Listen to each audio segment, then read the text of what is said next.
Bonjour les amis. Première vidéo de cette année 2023. Il y a longtemps que vous n'avez pas eu de mes nouvelles. Si vous suivez cette chaîne, bienvenue. Moi c'est Polo. Je vous emmène vivre des aventures en gravel, en bikepacking, à tendance engagée et ultra distance. Si ça vous intéresse, cliquez sur la petite cloche pour vous abonner. Première vidéo donc de 2023. Puisque fin 2022, après ma tentative d'essai majeur gravel ratée, j'ai fait un bon break. Ça m'a fait beaucoup de bien, permettre de me ressourcer. C'est important de faire des coupures après une grosse saison. Et suite à cette coupure, j'ai eu l'excellente idée de me mettre au fixie. J'ai acheté un fixie, j'ai viré les freins parce que c'est plus stylé comme ça. Et en moins de 24 heures, je me suis mangé un mur et je me suis fracturé la clavicule. Résultat, 2 mois à l'arrêt forcé sur le vélo, une reprise un peu difficile et surtout, malheureusement, une saison 2023 un peu tronquée. Et on va tâcher, à partir de maintenant, de rattraper le temps perdu. Et donc, aujourd'hui, nous dirigeons vers le Morvan. Je pars tester une aventure Chiloé et Gravel Up, spécialiste des voyages organisés autour du gravel. Je pars pédaler pendant 2 jours dans le Morvan, me ressourcer avec un groupe, avec un guide local qui va nous apprendre tout ce qu'il y a à savoir sur ce joli coin de France. Et pour rester dans le thème, j'ai prévu aujourd'hui un parcours gravel pour y aller.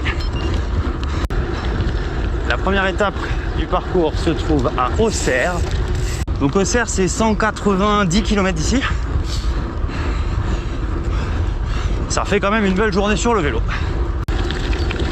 Les plus attentifs d'entre vous auront remarqué que j'ai un nouveau poney. C'est le Canyon Grizzle SLX version suspendue, avec la petite fourche RockShox de 3 cm de débattement, 30 mm. Ça peut paraître absolument rien, mais ça change absolument tout en termes de confort pour de la longue distance. Je pense là, après quelques semaines de test, que c'est vraiment une excellente solution. Là vous voyez, ça mange vraiment les vibrations de la route par rapport à ce à quoi je suis habitué. Alors, comment qu'on fait pour traverser sans se faire couper en deux?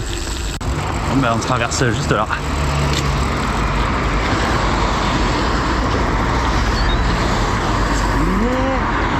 Approximately 10 hours later.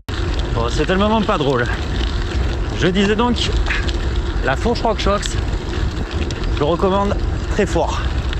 En tout cas, si t'aimes bien le gravel comme moi, c'est-à-dire du gravel à tendance engagée VTT, si t'aimes bien faire du VTT avec un gravel, quoi, ça a vraiment du sens. Tu perds un peu en termes de rigidité, même une fois qu'elle est bloquée. Et évidemment, tu as un petit désavantage de poids par rapport à une fourche rigide en carbone. En revanche, tu gagnes beaucoup en confort, tu gagnes aussi énormément en traction, notamment en descente. Et si je compte un peu les points la saison passée, la plupart de mes chutes en gravel ont été liées à une perte de la roue avant, perte de traction au niveau de la roue avant et Polo dans le décor, quoi. Donc pour éviter ça, la fourche c'est vraiment pas mal parce que ça permet de vraiment plaquer la roue au sol, de ne pas prendre tous ces petits micro-rebonds que tu vas avoir avec une fourche rigide et de maximiser vraiment la traction. Donc j'espère que ça permettra de moins me péter la gueule cette année. Et autre raison pour laquelle je l'ai acheté, c'est parce que malheureusement on a tenté de me voler mon RNR qui était solidement accroché avec son antivol. Le problème des antivols en acier sur des cadres en carbone, c'est que quand tu essaies de forcer l'antivol, ben c'est pas l'antivol qui pète en premier. Donc mon cadre est mort. j'ai toujours le vélo, donc à la limite j'ai toujours le groupe, les roues, donc ça aurait pu être pire, d'une certaine manière. Par contre concrètement, il fallait que je rachète le cadre quoi. Comme je voulais aussi changer de groupe et que je voulais une deuxième paire de roues carbone pour en avoir une sur le 3T pour la route et une sur le gravel. Bah en fait, si tu es parti pour acheter des roues, un cadre et un groupe, en vrai achète un vélo complet, ça coûtera moins cher. Hein. Donc c'est ce que j'ai fait. Et pour l'instant, je suis très satisfait de ma nouvelle machine. Ah, tu vois, c'est sur ce genre de descente. Ça file.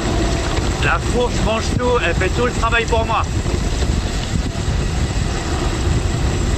C'est hyper agréable. Je la prends à 42 km/h là. Tiens, regarde, du pavé, rien à battre. Ça passe tout seul. C'est génial. Là sur le pavé, tu vois vraiment la différence quoi.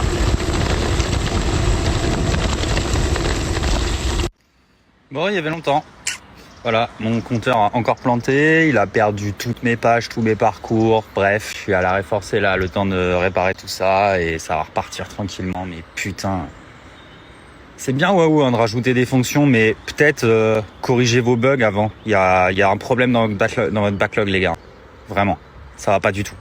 Bon, donc conclusion, j'ai mes capteurs, j'ai mes pages, par contre j'ai plus ma map. Donc là c'est un peu compliqué, ça va se jouer Google Maps. Je vais essayer d'atteindre Fontainebleau, trouver un McDo, un Wi-Fi, un truc, parce qu'évidemment, tu peux créer un parcours sur l'app Wahoo, mais par contre, tu peux pas le synchroniser avec ton compteur, hein, ça plante, il dit erreur, voilà, tout le temps. Ça fait 1 an que ça me fait ça, donc je le sais. Bon, voilà, encore une journée qui commence bien. Putain, mais vraiment, mais n'achetez pas ce putain de GPS de merde, quoi. C'est bien de faire du market, hein, sponsoriser le World Tour et tout, mais putain les gars, apprenez à faire de la techno qui fonctionne quoi. Franchement, c'est insupportable quoi. Tous les mecs qui font de l'ultra ont le même problème. Vraiment, juste faut le dire quoi. C'est n'importe quoi. J'avais dit hein, que je passerais chez Garmin, mais là j'ai pas trop le budget là tout de suite, mais ça me démange très très fort. C'est la porte ouverte aux surprises parce que j'avais fait une super map et là c'est un impro. On va essayer de ne pas s'embarquer dans des trucs trop chelous. Après la map que j'avais faite, elle était relativement logique. Ça suit la Seine en coupant un peu tout droit. Donc on va essayer de la répliquer. Alors j'ai trouvé une solution. Je vous la donne parce que ça peut servir à tous ceux qui utilisent le même GPS que moi, le Wahoo Element Roam. La combinaison des bugs de ce compteur fait que concrètement, tu peux pas réellement en fait envoyer un parcours direct de ton téléphone. Ça fonctionne si ton parcours il fait 20 km quoi. Quand il en fait 200 comme le mien, ça veut pas. Ce que tu peux faire en revanche, tu peux ajouter en fait des adresses de référence dans ton compteur, comme l'adresse de chez toi, de ton boulot. Donc en fait, pour se dépatouiller du truc, ce qu'il faut faire, c'est ajouter tes points de passage. Et ensuite, le compteur, lui, à partir du moment où il a les maps, si tu lui dis emmène-moi à tel endroit, là ça fonctionne. Et donc je vais étape par étape recréer mon itinéraire directement sur le compteur. Il y a une autre technique pour moi aujourd'hui, c'est de suivre la Seine. Ça serpente un peu, mais à la fin ça va à Auxerre. Donc l'un dans l'autre, on devrait arriver à bon port. Une petite trail forêt de Fontainebleau. Qu'est-ce qu'il dit? Droite puis gauche. Beaucoup moins roulant qu'il n'y paraît en fait. Il a plu hier. Et donc là ça colle fort sur les pneus. Arrivé au Jugé, à Moret-sur-Loing. On va quitter l'île de France. On va commencer à rentrer tranquillement en Bourgogne. Je vais essayer de trouver un petit ravito, genre de l'eau et des bars, peut-être un coca. Et on va pas traîner et on file droit vers Auxerre. Allez, on va s'arrêter, prendre une petite photo. Quand même, un peu kiffé. C'est l'occasion de vous montrer le vélo que vous n'aviez pas encore vu. tout boueux dans son état naturel. Hein. C'est à ça qu'il sert. Un super vélo. Donc je vous disais, la fourche suspendue RockShox juste ici, équipé groupe SRAM Force pour l'instant 1044 à l'arrière, SRAM Force AXS. J'ai déjà le dérailleur et la nouvelle cassette, il me manque plus que la chaîne, mais je vais le passer en groupe Eagle de VTT à l'arrière, ce qui me permettra d'avoir une transmission mulet avec un 52 dents derrière. Et ça, ce sera nickel pour les parcours montagneux. Ah, il y a un vent de bâtard. Ah, c'est chaud.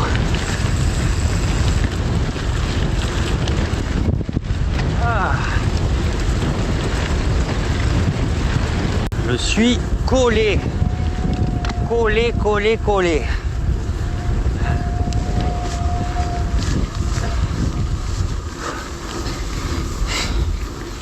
En avance. Et le vélo est chargé comme un mulet. C'est pas du tout comme sur une course où je pars avec rien. Là c'est un week-end peinard. Et des fringues, une paire de pompes. Enfin, tout ce qu'il faut.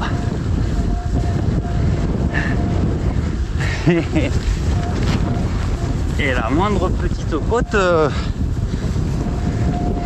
elle fait mal, hein.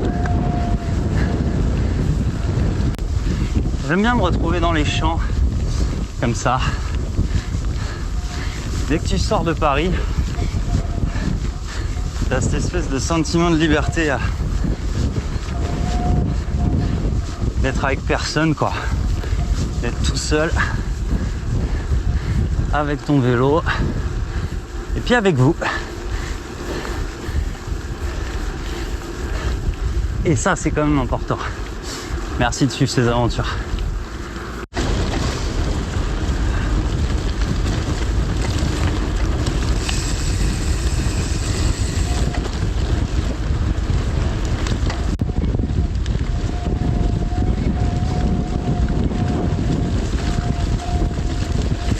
Ah, grosse côte face au vent, on approche. Ah là là, putain, le vent c'est terrible aujourd'hui.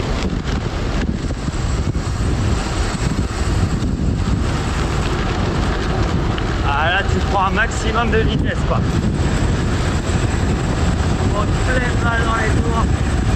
Et j'espère que ça passe.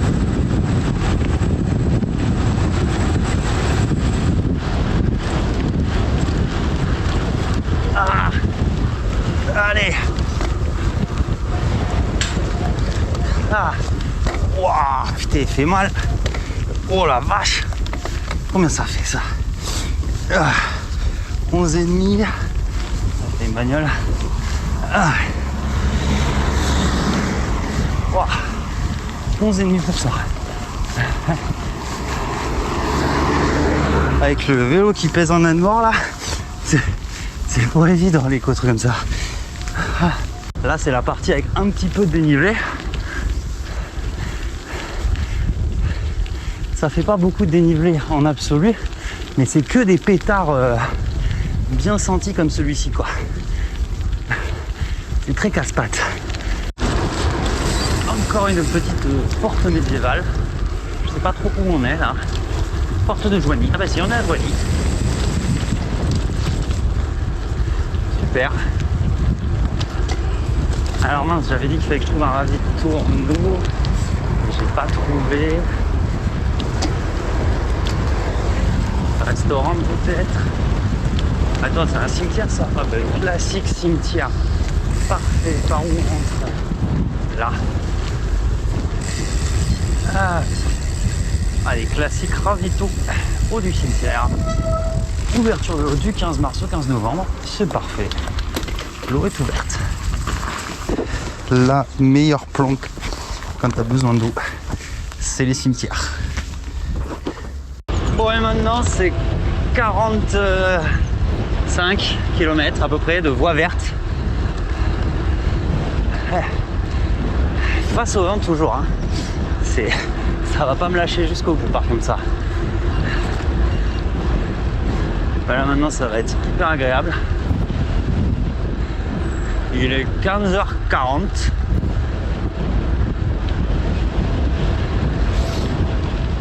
Je connais bien. C'est bien d'avoir ce réseau de voies vertes en France. Ça fait plusieurs comme ça que je parcours voies vertes et véloroute. C'est toujours hyper agréable quoi, quand tu veux faire du vélo longue distance. Enfin, c'est fait pour de toute façon, mais c'est bien quoi d'avoir des aménagements comme ça. Mine de rien, c'est quand même vachement mieux de rouler de façon séparée des voitures, même si on a le droit d'aller sur la route, hein, et on a le droit d'y être respecté, on a le droit de pas se faire frôler. Mais moi perso, j'ai vraiment adopté le gravel, les voies vertes, qui va un peu moins vite, mais c'est vachement plus ludique. La route, c'est de la route quoi, ça monte, ça descend, ça tourne.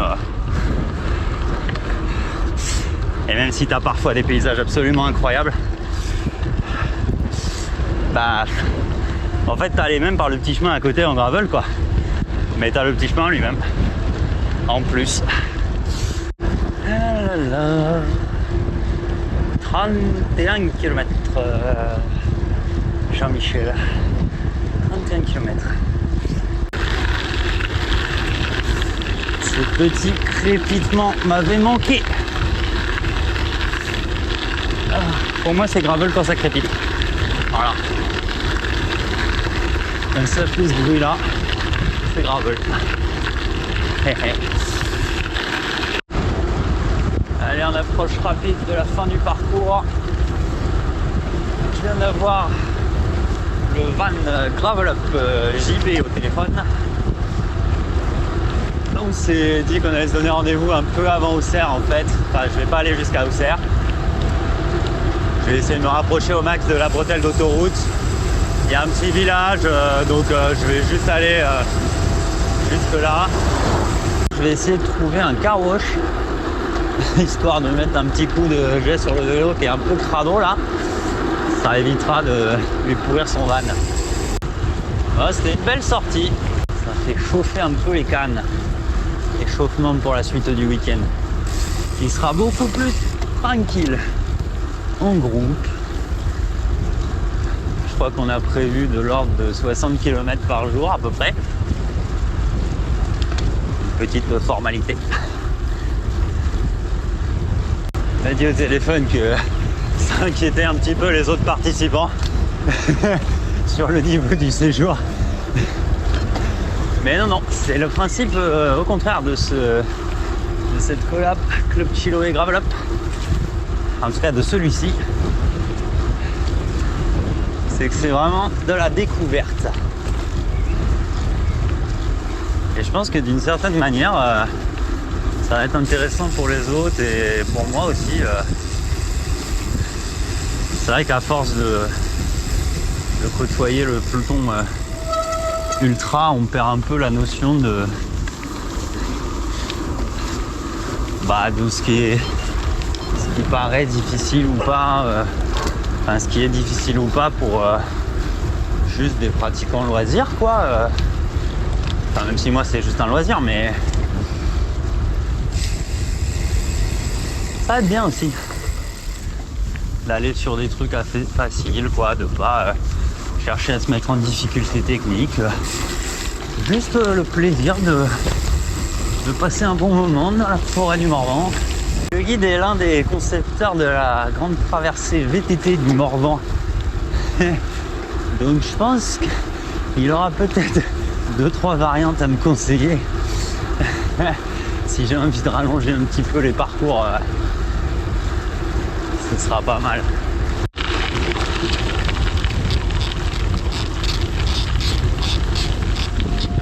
Allez, passage à la douche pour le poney. Petite douche rapide, hein. Pas envie de chroniquer la lubrification. Juste passer un peu comme ça, voilà. Histoire Histoire de pas délasser trop le van.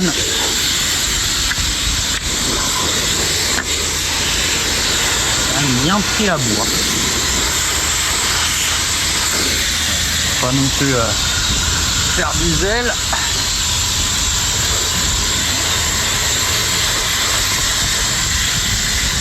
Heureusement que les sacoches sont bien étanches. Hein. Ça c'est quand même agréable. Allez, fin de la première étape. Oh punaise, je suis plein de sel. Fin de la première étape du week-end qui se termine dans une zone industrielle à la sortie de l'autoroute, juste avant Auxerre. Après plus ou moins 200 km, je sais pas exactement parce que avec les innombrables bugs du compteur, la perte totale du début de la trace, donc j'ai pas, de mémoire j'avais fait 70 quand ça a bugué. Et là j'ai 132 je crois. Donc voilà, ça fait 200, c'était sympathique, très champêtre, et ça augure de belles choses pour le week-end. Le diesel est toujours là, hein. Ça va, j'ai pas trop perdu, je crois. Ça rassure. Ah, les amis, je vois le van Gravel Up qui arrive. On le reconnaît de loin.